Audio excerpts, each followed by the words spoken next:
Hey there, it's UP Power with Kev McNulty and Keegan Cooper. Good to be back, Keegan. We are, well, not talking high school football anymore, but we will talk college football to start out this episode of the podcast because Michigan made a game out of the game, which we didn't really expect on Saturday, and then they end up winning the thing. Yeah. Beating Ohio State, number 2, only had the one loss to Oregon, who's ahead of them in the rankings. Of all the years Michigan should not have won this game, this was the game they shouldn't have won, but they did it on the road. Ryan Day's 1-4 against the Wolverines. They're just laughing in Ann Arbor because they're 7-5. It's been a down year, but if you're going to have a down year, coming off the national championship, you might as well beat Ohio State 13-10. They found a way to get it done. I still am having a tough time believing just because of the separation between these two teams. Yeah. This year, they're 3 touchdown underdogs going into the shoe on Saturday, but Michigan did it. And I think that's what's great about college football rivalries. Exactly. At the end of the day, it doesn't matter if you're number 1 or number 2 in the nation. When you meet your rival, wherever it is, home or away, exciting things can happen. Dominic Zavada, can we just give him absolutely. a round of applause for, winning the game. You know, he was instrumental in their success, gets those field goals, a 54-yarder in the game. Yep. That is some big-time special teams coming through to give Michigan the win. I think it's when you have a down year, like you said, beat your rival. You know, I think that's the goal, right? So if there's that made the season, and I don't think anyone's had a better 10 days than Michigan in college football. Beating Ohio State, getting Bryce Underwood, which we talked about last week. Not great. 7-5. You don't want that if you're a Michigan fan. You have national championship expectations with that program, but if you're going to have a 7-5 year, you might as well beat Ohio State. And they did that. And the Buckeyes kind of played into their hand a little bit where it was Michigan controlling the game, playing the way they wanted to, the way they won last year and were 15-0 with defense and running the football and hard-nosed ball like that. And Ohio State with their incredible wide receiving core, just their great skill. They tried running the ball as well as Michigan was with Mullings, who's a legend for what he did on Saturday too. They weren't able to run the ball as well because Michigan's defensive line, especially those 2 tackles, are still great. They're still at upper echelon caliber in terms of defensive line. So Ohio State couldn't run the ball as well as they wanted to. Will Howard struggled. And Michigan just kept it close. And despite the red zone turnovers, Ohio State gave some of those back. It's a real weapon to have. Savada, kicking field goals and 1 touchdown, 2 field goals. We're out of there with a win. Not before some extracurriculars. A lot more than that, actually, after the game. But Michigan played this game the way they wanted to on the road, and that part was really impressive to me. Yeah, they won the run game. They established that. They took away Ohio State's passing game. The few interceptions that they got, too. I think maybe, rattled Will Howard's bell a little bit, and it's you kind of got to cheer for the underdog in games like this, regardless of what kind of. And it's weird saying that Michigan was the underdog, but firmly they were. And going in there without Will Johnson, one of the best defensive backs, the best defensive back they have. I didn't expect that whatsoever. But by the time I watched the whole game, but halftime I was like, okay, I got to lock in for the second half because the Wolverines are completely in it, and lo and behold, they pulled it out. Ohio State still is going to go to the college football playoff. Michigan's not. That's the whole conversation, whatever, but this is the biggest game in this state, in that state, and the biggest rivalry game in the country every year. And look, people are calling for Ryan Day's job despite all the success that he's had. He's 66-6 against teams not named Michigan. and he's 1-4 against Michigan. That's how it goes in this rivalry, though. Yeah. And I'm glad we got another great game because that's what we've had the past 3 years when both of these teams are trying to get into a 4-team playoff. Mm-hmm. Now, if it was still 4 teams and Ohio State lost this one and got knocked out because of it, I think Ryan Day would for sure be gone. Their athletic director is defending him. I agree with that. I don't think he should be fired, but I also understand Ohio State fans saying he should be fired because he can't beat Michigan, because that's what matters. Mm-hmm. Yep. At the end of the day, your rivalry, especially if you are not, let's say, a top team, you're headed to the college football playoff now with 12 teams going into it this year. Beating your rival is so important. I mean, we see it at the college level here between Northern Michigan and Michigan Tech. Winning that rivalry in any sport is huge. At the high school level, even smaller, when you play your rival school. NMU would, go 1-10 every year if it meant they beat Tech. Yeah. I mean, at this point, they would take that, right? Yeah. I think so. So beating your rival, I think the boost that it gives Michigan, knowing that they're done, and knowing that they're not going to be in the college football playoff, going into next season, hey, they're on a high. Ohio State, you get time to recollect yourself. You're probably going to drop a few spots in the rankings. You're not going to be at the top. You're probably not going to be a top 4 seed. I don't think so in the college football That's playoffs. what they lost because of the loss on Saturday, is they're not going to get that bye and be in the top 4. Because as I mentioned in previous years, they would have gotten knocked out. Yeah. But that's where I'm at with this 12-team playoff. I wouldn't want to play on Championship Saturday. No. As a result, Ohio State is not playing in that game. It's Penn State coming to Indianapolis to take on Oregon in the Big Ten title game. I wouldn't be mad about that. Some of these other conferences, ACC, Big 12, you got to win it to get into the playoff. With the way those leagues have gone this year. The Big Ten, that's not the case. It'll be interesting to see, and we'll find out Tuesday night, the rankings. If they're in the top 8, then they would get a home game in Columbus.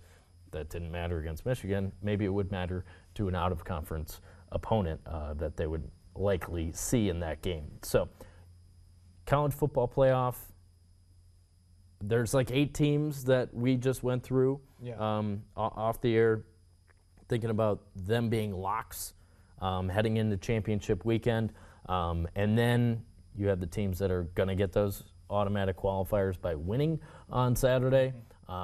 Arizona State, one of them taking on Iowa State in the Big 12 championship. And then the ACC, you have Clemson and SMU. The winner will obviously get in. Yeah. The loser, maybe not. If it's SMU, then you're putting them up against the 3 lost teams from the SEC, that being South Carolina, Ole Miss, and Alabama.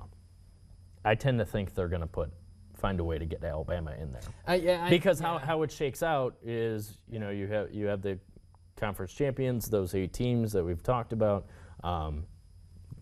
Let's go through them. Oregon, Penn State, Indiana, Ohio State. There's 4 from the Big Ten. Georgia. Tennessee. And 2 more.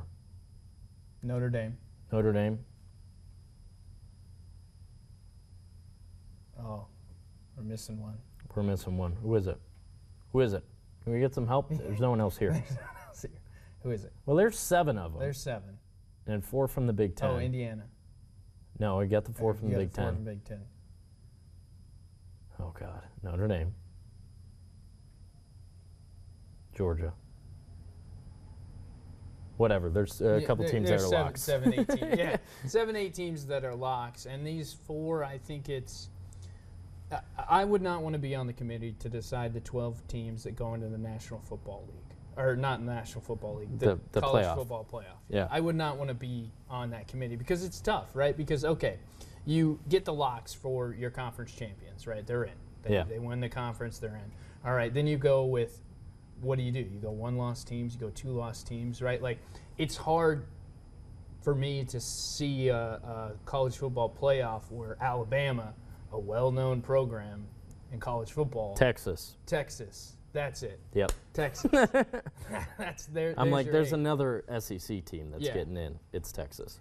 It's hard for me to see those teams not in the postseason for college football. Right. But how, and there's, there's all these different factors: how many wins, how many losses, strength of schedule, non-conference. Because there's games. so many 3-loss teams, and if it's not SMU or Clemson 3-loss, but if it's not SMU or Clemson getting in, then it's going to be a 3-loss team for that last one. And that's the thing, going from 4 to 12, you're just pushing the debate down to those 12, 13 teams instead of the 4 or 5 as it was in the past. So, yeah, it's hard, especially with the format, with the automatic qualifiers. And then if Boise beats UNLV, they're in as the group of 5 conference champion, the best of those conferences. So you have that. There's a lot of different dynamics.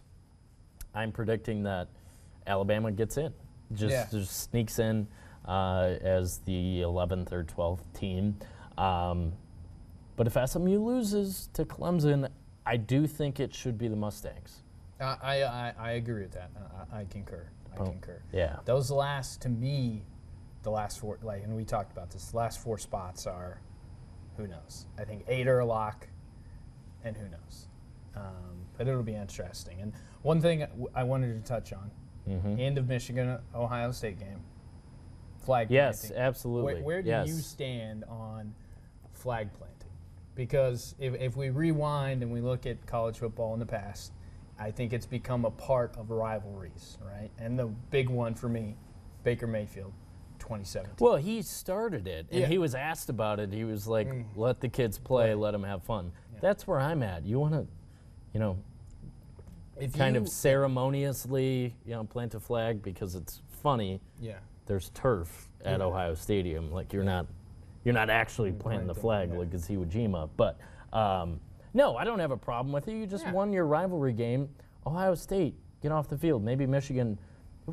Are they not going to celebrate beating their rival? Yeah, because, and I posed the question, who's to say? I also understand Ohio State's response, but also get off the field. You lost. Yeah. People are saying Michigan should have gotten off the field. Well, job finish.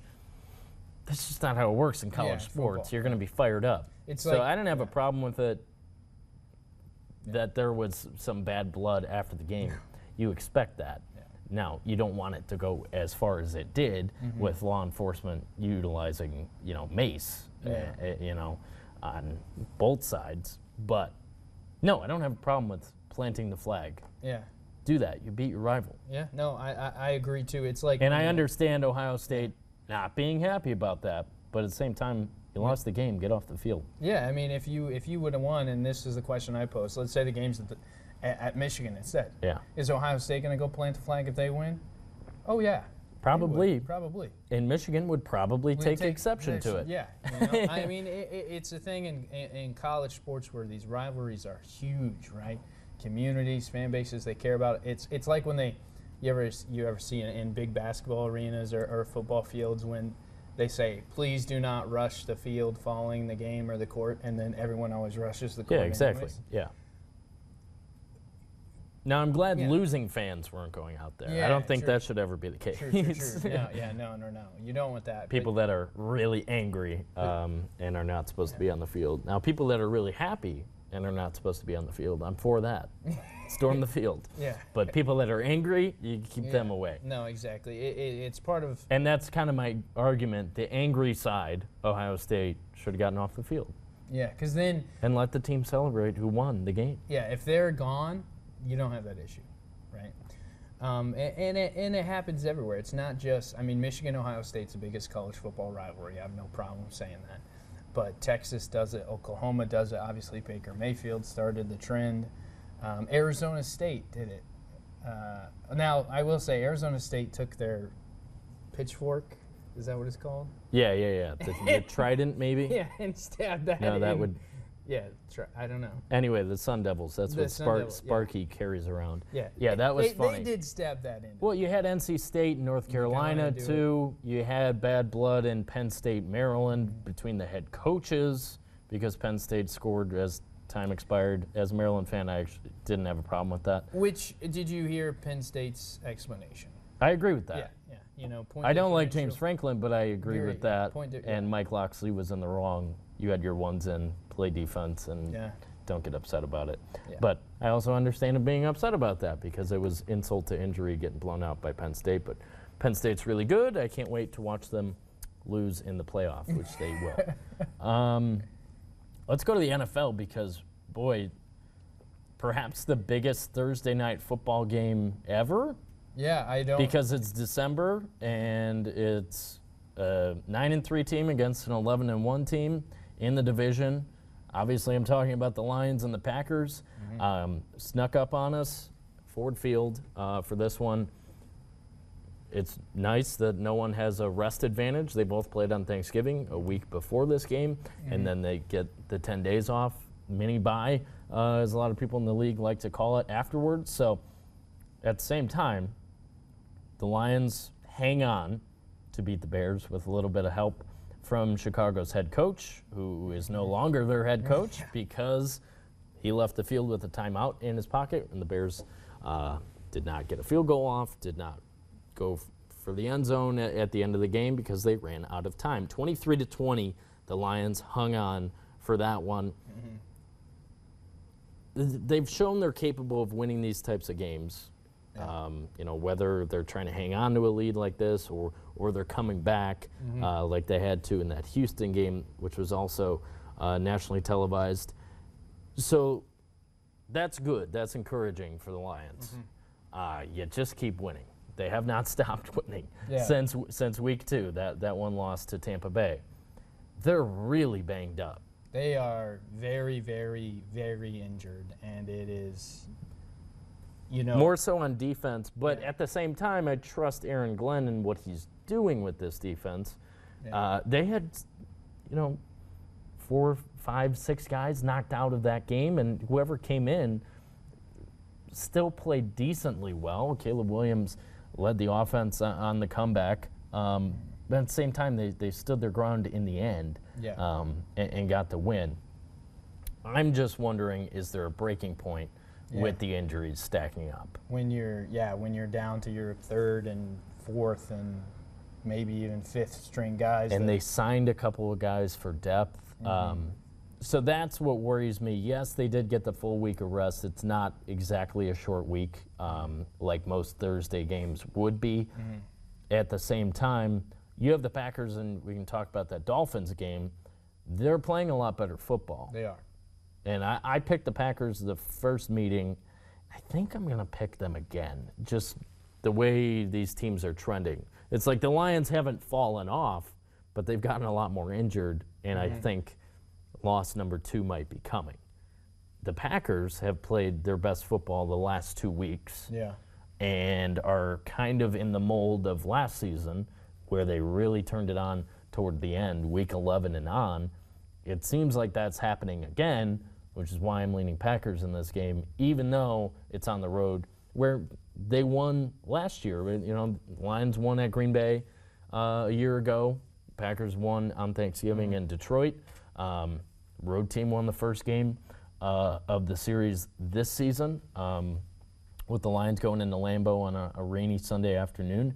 I'm leaning Packers in this one. And I don't disagree with you. I think Jordan Love has got to be not perfect, but he's got to continue to do what he's done. I think in the last few weeks he's only had 1 interception. Right. He's thrown some touchdowns. Josh Jacobs has got to continue to be a big point of emphasis for them. He is what separates the Packers in my mind. Yeah. Aaron Jones was very good. He's been pretty good for Minnesota this year.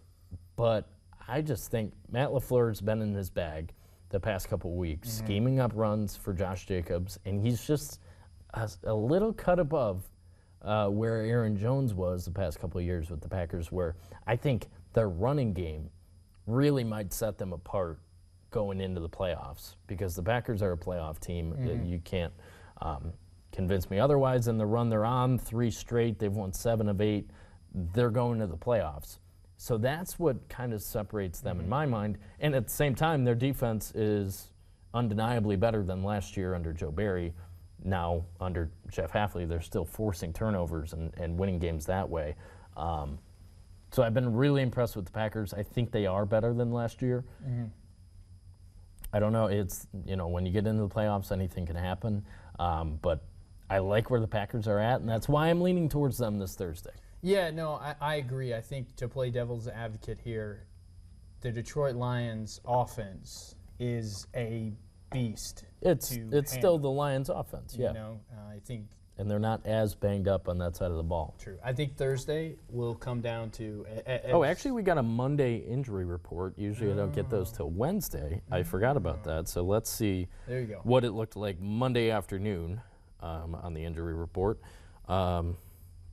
More guys listed for the Packers, but I think what the Lions are dealing with is more significant. Carlton Davis and Taylor Decker were out for that Bears game on Thanksgiving. Decker was DNP on Monday. Davis was limited on Monday, both with knees for those two guys. So actually that's a good sign with Carlton Davis on the defense. Taylor Decker, I think they missed him a little bit too. They always do because that offensive line is so strong, and when they're all healthy, there's not a better offensive line in the league. Looking at what the Packers are dealing with, Josh Jacobs, I'm not going to go through all of them because it's a long list. But most of them were limited, which is also understandable. Josh Myers still limited with the pec. Romeo Doubs still in concussion protocol, but he was limited, so that might be trending in the right direction. Kenny Clark rested. Jair Alexander limited. So we'll know more come Wednesday, but the way this is shaping up, these teams will be decently healthy for December of an NFL football season. Josh Jacobs, though, had a calf limited on Monday. So we'll see what that looks like today and tomorrow, getting ready for this one in Detroit. But the Packers against the Dolphins, we should mention that one. Jordan Love, really efficient, no interceptions was the big one. He was 21 for 28, 274. The Dolphins can't beat the can't play in cold weather allegations because they still they looked, not like the same team like they've been since Tua got back, and especially they were playing for a lot. Now they're 5-7. Their playoff hopes are really, really dwindled. Yeah. They needed that one against the Packers, but Green Bay jumped all over them, and again, very impressive. No, yeah, and in an environment that they're used to. You hate to say that, well, Miami can't play in the cold, but history. You just look at it, and I saw, one of the Packers beat reporters took videos of the Dolphins when they first got on the field, all the gear, and they brought like 20,000 pounds worth of, that was hyperbole, but they brought so much cold weather gear, and it was like, it's 25 degrees. It's not even snowing. And the Packers are out there just in that playoff game in Kansas City was a different beast because it was actually like -20. Yeah. How about But like 25 degrees, it's cold. It's Thanksgiving night, but it really looked like, oh yeah, the Packers are used to not necessarily practicing, but just being in northern Wisconsin this time of year. And the Dolphins look like a team that's been in South Florida all fall. Yeah, and it's it's tough. But yeah, Green Bay looked good. Jordan Love, like he did last year, has started to really turn it on. And I want to say that Thursday night's game against the Lions will come down the run game, but I think the defenses, provided the Lions defense is healthy and has the guys that they need, I think the defenses are both too good that the run game will be stopped. So it really will be Jordan Love versus Jared Goff, and who's better with the ball in their hands. Yeah, and I think both run games will get theirs too. Like Jacobs is. He's gonna. If he's out there, he's gonna be good. He's been good all year. We have no reason to think otherwise. And look, Sonic and Knuckles. Sonic with Detroit. Knuckles. They're just a great combo, and I played a soundbite from Dan Campbell not too long ago talking about how when they were in New Orleans, they had Mark Ingram and Alvin Kamara, and that's kind of similar to the dynamic in the backfield with Detroit now with David Montgomery and Jahmyr Gibbs. So I don't know. Do you want to touch on the Jahmyr Gibbs sharing the picture from the Lions facility where you can see all the play calls? Yeah, so both Dan Campbell and Ben Johnson have addressed it and said it's not obviously they don't want that to happen, but it's not a huge deal. Yeah. I don't know. I have not been in NFL locker room or meetings and know exactly how important all that stuff is. Yeah. But at the same time, they're probably going to have to teach, choose different calls. Yeah, no, I definitely looked at the photo and try to zoom in. You do your little investigation. And you and I can't make anything of it. I can't make anything. But at the same time, if those are the calls, they will have to change them, or they don't change them. They just let it go. Say, hey, you got it, fine. And that's just a case of the Houston Astros did lose some games when they were cheating. Yeah. So Michigan, when they had the signs, they won most of those games, so I don't know. Yeah, just that's the case of if you take a photo near something, just be aware of your surroundings. Let's say it's they said it's not the biggest of deals, but so I think both things can be true, where it's not the end of the world and also completely avoidable. That shouldn't have happened, and Jahmyr Gibbs should get a small reprimand for it. Nothing like a suspension or anything. No, just but just hey, Jahmyr, don't do that. Yeah. No. But you're super excited for this game. Yeah. Let's look. The Lions opened as almost touchdown favorites. 7, I think, 6.8 or something. Which does not, based on everything we've talked about, the way the Lions are banged up. Now the Bears are better than 4-8. They had a coach who was kind of in their way for a lot of this season. But at the same time, the Lions didn't look great on Thanksgiving. I'm sure it's just a big relief to get a Thanksgiving win for that team. How about the Monday night game, Buffalo? What did you think of that? Snow game? Sunday night. The 49ers won't be an issue for either the Packers or the Lions. No, they are.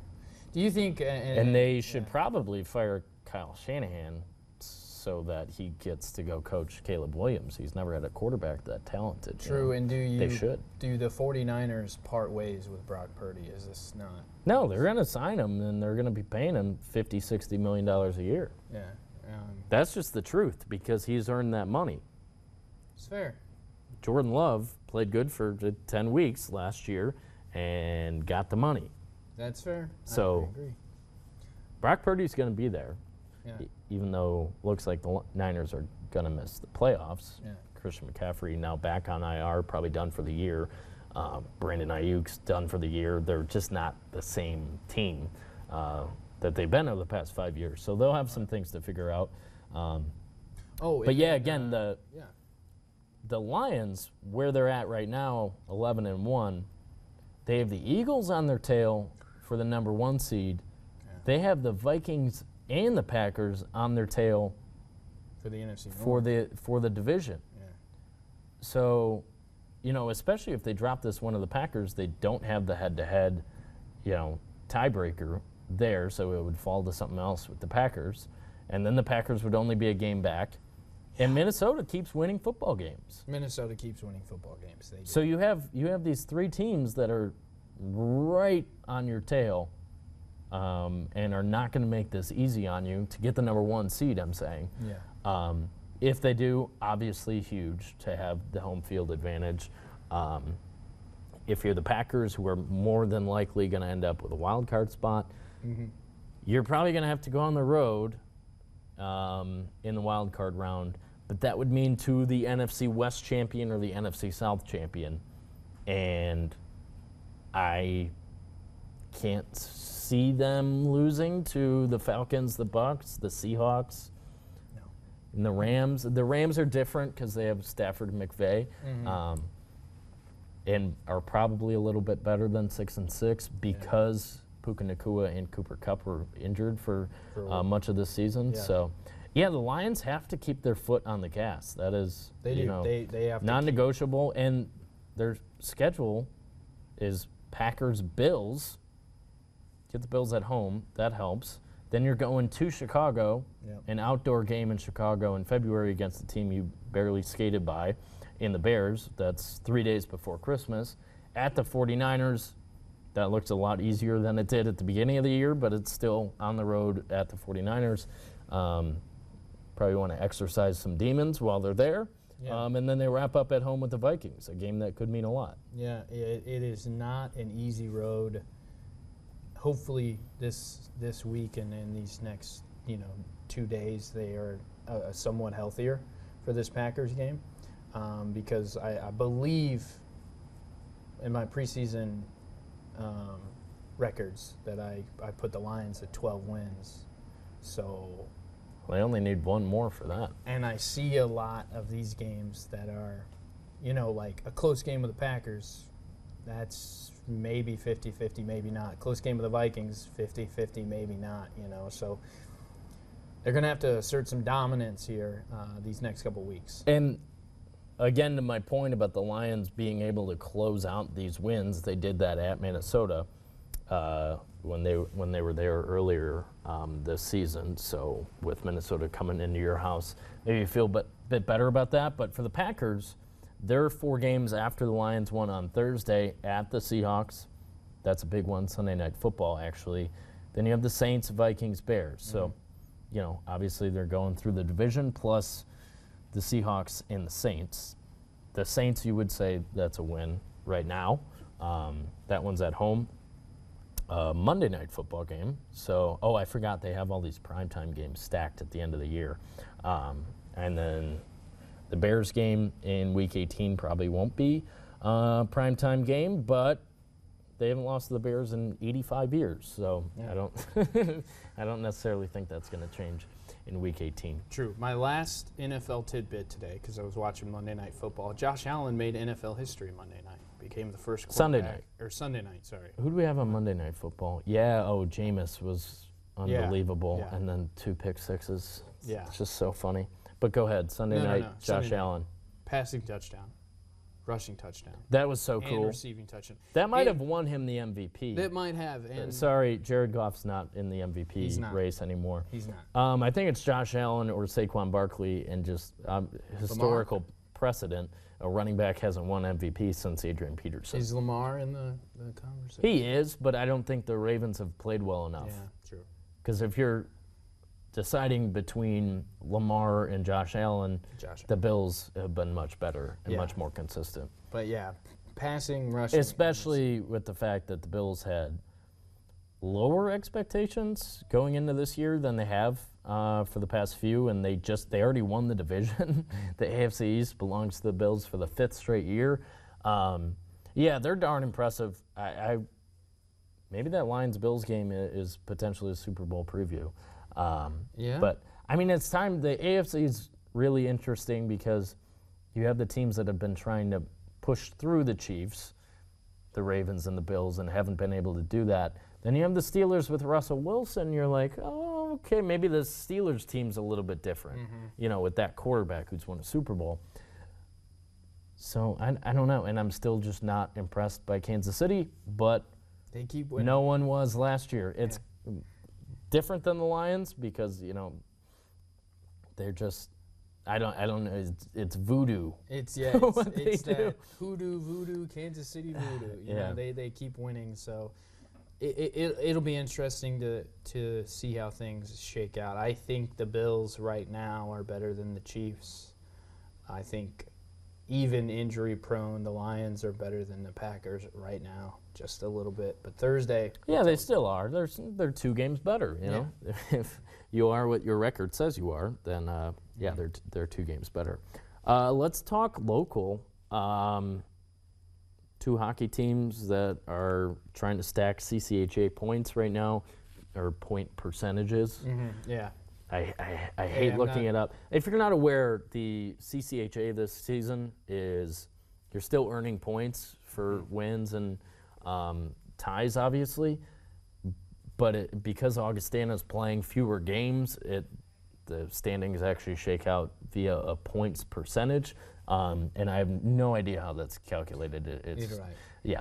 At the same time, Tech going on the road 3-0 on Friday. 2-2, they come back. They're down 2-0 going into the third. They come back to tie it. They don't get the extra point in the shootout. But a 4-point weekend for the Huskies. They, again, look pretty good and a good bounce back from the Minnesota State series. Yeah, and I think if you're Joe Sean, you're happy with 4 points on the road at Bowling Green, which is a tough place to play. That's become somewhat of a rivalry between Michigan Tech and Bowling Green. Yeah. No Austin Swankler this year. Yeah, no Swankler this year. But going on the road is not easy, and they kind of asserted their dominance on Friday. And then I think... Well, after going 1 for 12 on power plays against Minnesota State, they come out and get 2 power play goals on Friday night. And I think that was huge. Yeah, and that's got to be a big boost of confidence for that power play unit. Yeah. Hey, we got 2 here. Now we got to keep rolling, and we got to stack wins, especially being home this weekend. I think it will be a big... I know it's so early. Well, I mean, not too early in the season, but early enough to be like. You haven't reached the new year. It is kind of the halfway point, maybe a little bit beyond, but that's my unofficial halfway point for the college hockey season. Of course, both Michigan Tech and NMU will be playing in the GLI at the end of the month, which we will have on our air again, which we're very excited about. But yeah, for Tech, you just keep going. Now you got a St. Thomas team that is coming off a sweep. They were swept by Lake State. They're hungry. They're not playing well. And Joe Shung brought up this morning how everyone's kind of against St. Thomas because they're leaving the conference, and they have a little bit of a chip on their shoulder, and they're not playing as well as they were this time last year. So it's not going to be easy with the Tommies coming in. But I just think Tech has a lot of things to put together still, because they are young, and their top scorers who returned, Isaac Gordon, Jack Works, haven't been filling up the stat sheet, the box score, but Gordo finally got one in, that one to tie it on Saturday. That had to feel good for him. I mean, just going this long, hitting so many posts and not getting one in. He finally got one through on Saturday. A good sign, and it got him a point. Yeah, and I think that's big for those guys. I think it's only a matter of time, right, for Works and Gordon to really get going. You throw in what Steven Zardarian is doing for the Huskies, just being phenomenal. Another guy that got his first goal this weekend, Victor Hertig, asked Joe Sean about him, a Michigan State transfer, #1 team in the country, Michigan State. So he explained, they're going to have a lot of talented guys on their roster in the portal, like they did this past offseason, just because it's hard to compete for ice time. Hertig and Owen Baker, 2 guys that came up to Tech, were 2 of those guys, very talented. Hertig is a presence on the ice, 6'6" D-man, and he's getting involved in their offense a little bit, and that's another encouraging sign of this Huskies group coming together here. Yeah, and playing at home this weekend, you got to take care of business, and it starts Friday night as soon as that puck drops. I think if they can get the first one, then the second one will come a little bit easier. They're arguably a way better team at home. I think every team is than they are on the road, just for comfortability level. That place is going to be loud and rocking too. It always is. They've got to execute on the power play. They've got to continue. All of their losses have come at home, interestingly enough. Yeah. But yeah, I think they just keep going. It's St. Thomas, then at Bemidji before the holiday break, and GLI coming up at the end of the month. NMU, they keep getting better. It doesn't lead to wins necessarily at this point. Pair of 4-1 losses to Augustana this weekend.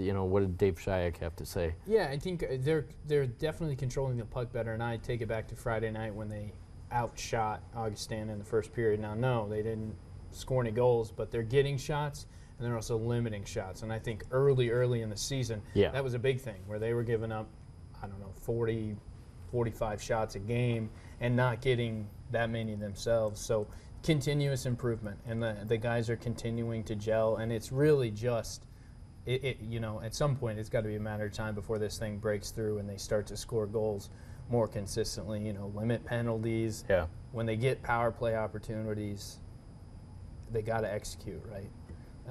They've got to find they got to find ways to score, however that may be. You're at home this weekend. It's still going to be tough to do, but I mean, you just keep going. And Ferris State's coming in this weekend, and they're hanging out near the bottom now.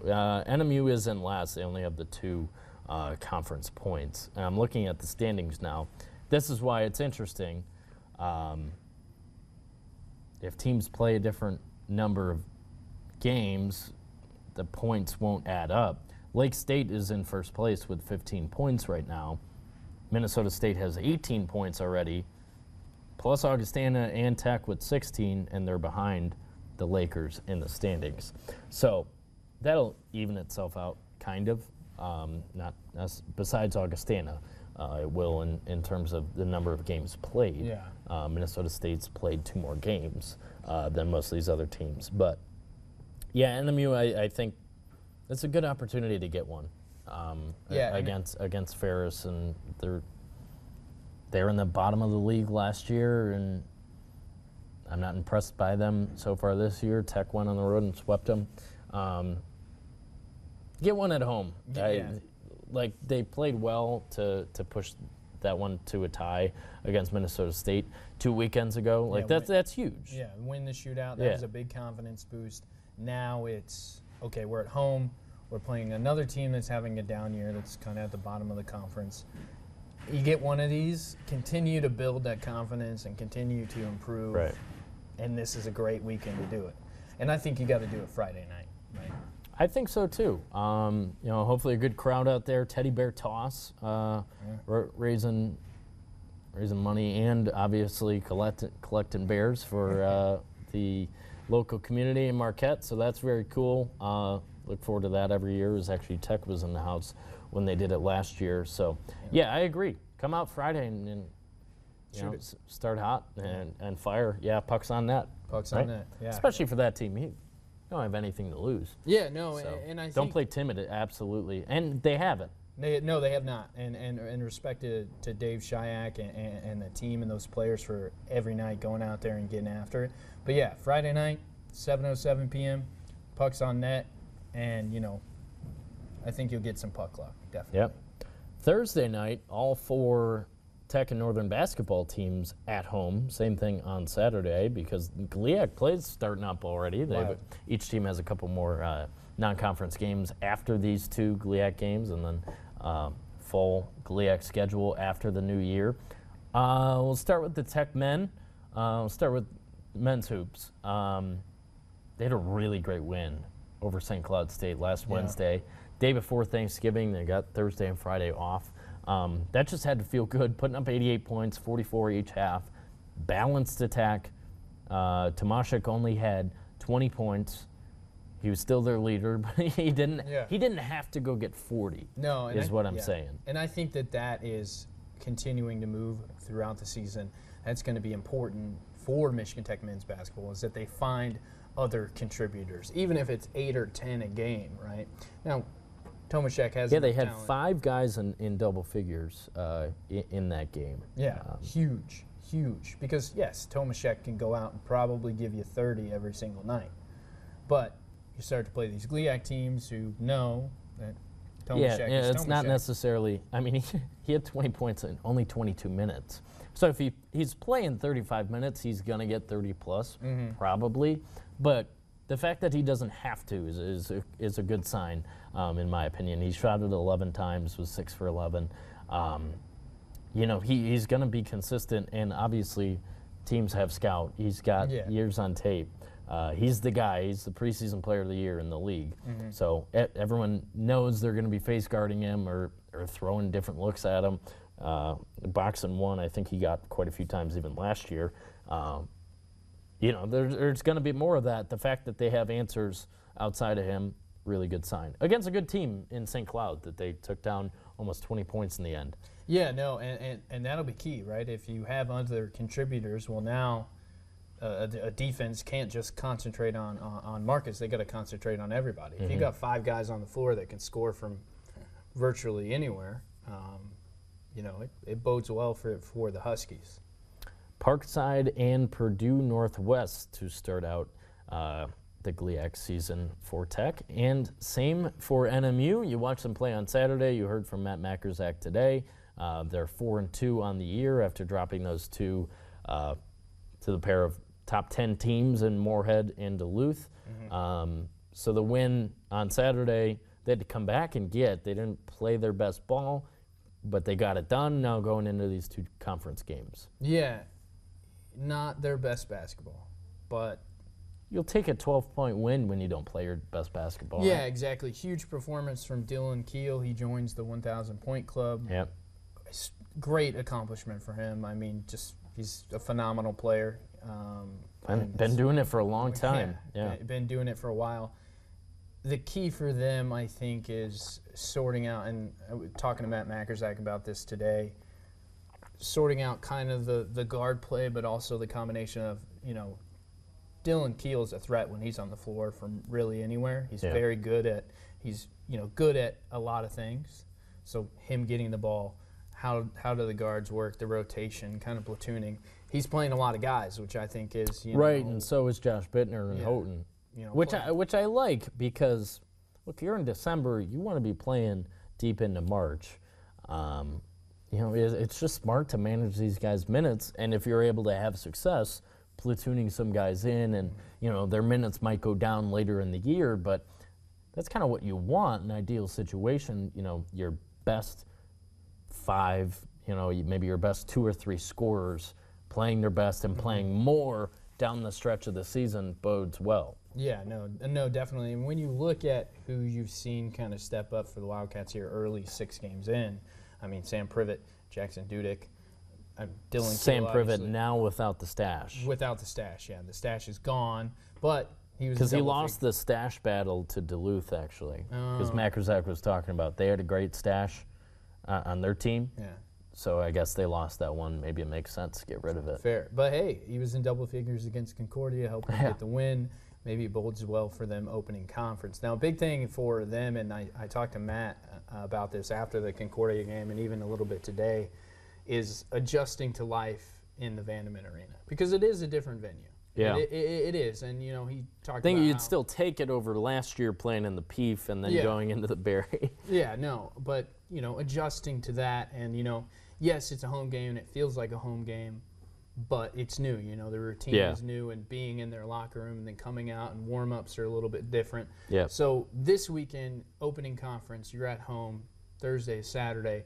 This for them is a big weekend to kind of get more comfortable. Not that they aren't comfortable. They love Vandeman Arena.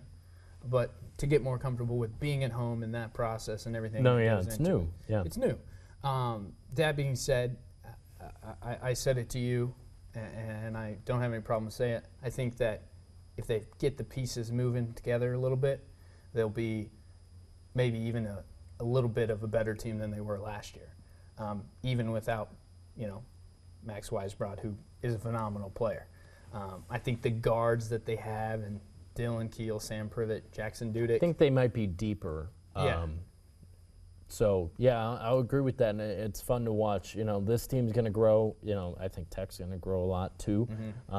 So these are 2 exciting teams to cover, and I think both are pretty dang good. Yeah. Obviously, NMU's coming off of a pair of conference championships. They were picked 3rd in the league. Tech more so middle of the pack, but these guys around Marcus Tomaszek are getting better, and then you always have him. When he goes on a run, he can win you a game. So, he can. 2 exciting teams. Let's talk about the women's teams, because same situation for them, Parkside and Purdue Northwest this week, Thursday and Saturday. The Tech women really fought against Concordia St. Paul, a top 25 team. They just come up short 63-60 on Saturday. Then they turn around on Sunday, don't look very good, similar to that Northern men on Saturday. They do not look very good in the second half, but they come back and get it done.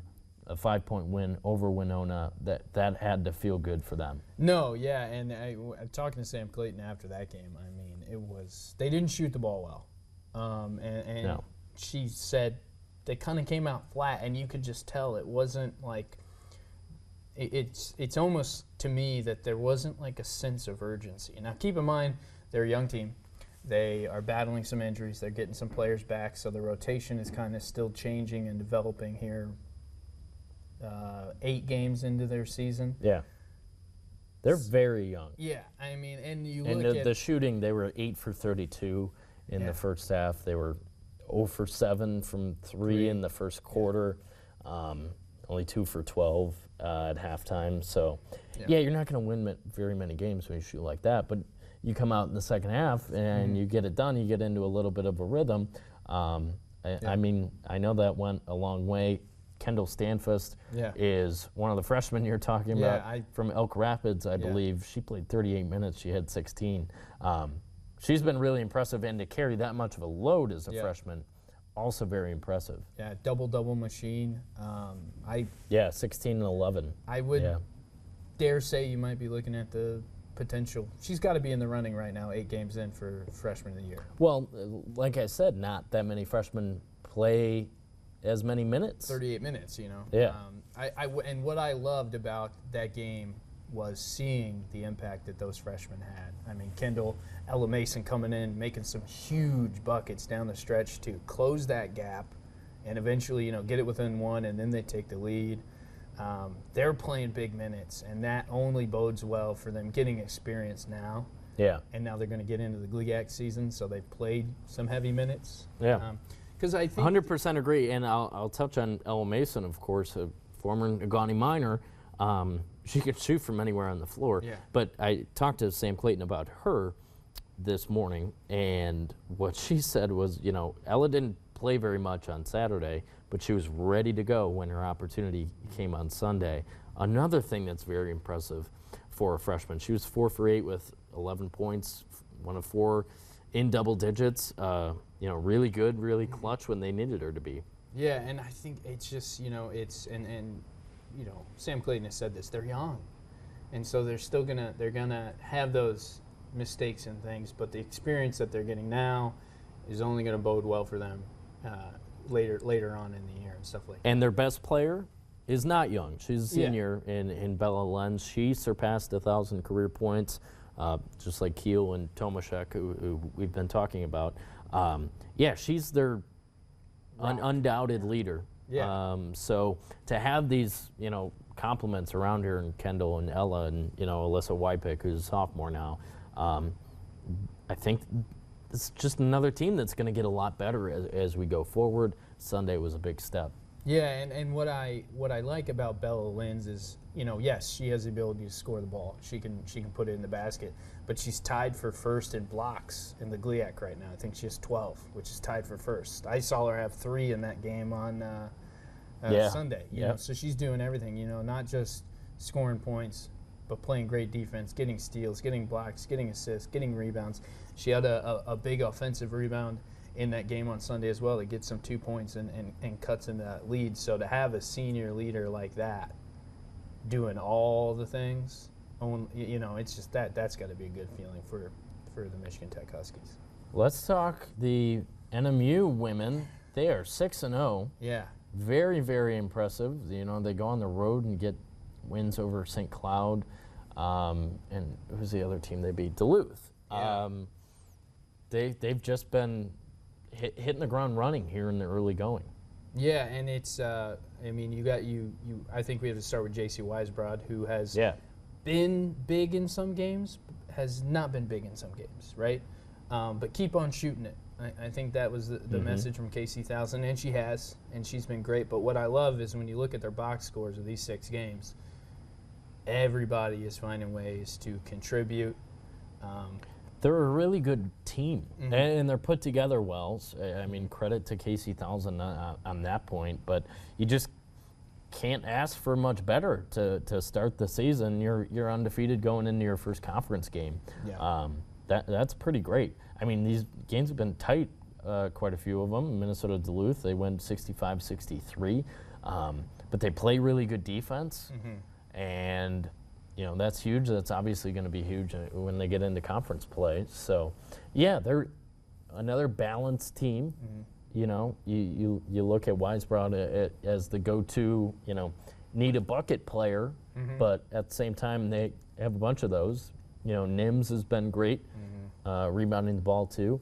So yeah, lots of like there. Yeah, and when I look at all four of these teams, what I love to see is kind of the evolution of college basketball, where it's not we take 5 freshmen or 5 transfers and they play. It's we have to play 8 to 10 to 12 players, and they all have to contribute in some way, whether they find a couple baskets, they rebound, they get a couple steals, whatever it's happening. And that's what we see here with the NMU women's basketball team, is everybody is finding a way to contribute, whether you're 1 through 5, you're 5 through 10, or you're 10 through 15, whether you're on the bench cheering your team on, or you're in the game.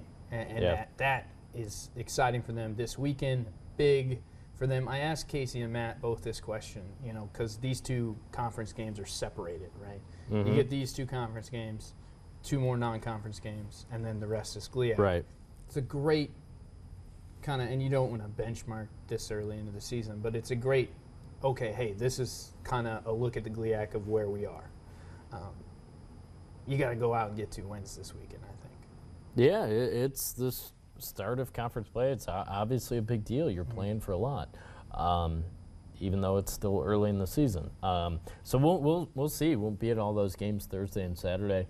Looking forward to watching all 4 of these teams play. Obviously, into the winter sports season, shooting girls basketball for the first time this evening. We'll see Nagani, who obviously went down to East Lansing a year ago. Ishpeming as well. What do they look like now in 2024-25? Of course, the boys is already started. We're back on Friday Night Fever this Friday. Just early impressions. We've seen Kingsford dominate Nagani. Really impressed by them. They're going to be good. We know that. Gavin Grondin and company leading the Flivers. Marquette dominated Gladstone, and then Gladstone gets a win in Ishpeming last night. So Marquette looks really good, and Gladstone's no slouch. Yeah, no slouch. No slouch. Prims and Lonnie Davey, the sophomore. Yeah. Some big buckets down the stretch. Ishpeming, no slouch. Caden Luma, Ethan Corp, all those guys. A great game for the second week of the season. So, we're just getting to know these teams at this point. Obviously haven't seen that many of them. Houghton hockey, really good. It was the final 8-2 over Marquette. Marquette's got some things to figure out. They lost to Eski for the first time in 8 years? Since 2016, so that would actually be 8 years. Wow. Marquette's got some things to figure out, but Eski looks really good. Yeah, Eski goes downstate and gets a win over Traverse City Central and Traverse City West. They're off to a good start. The Eskimos on the ice.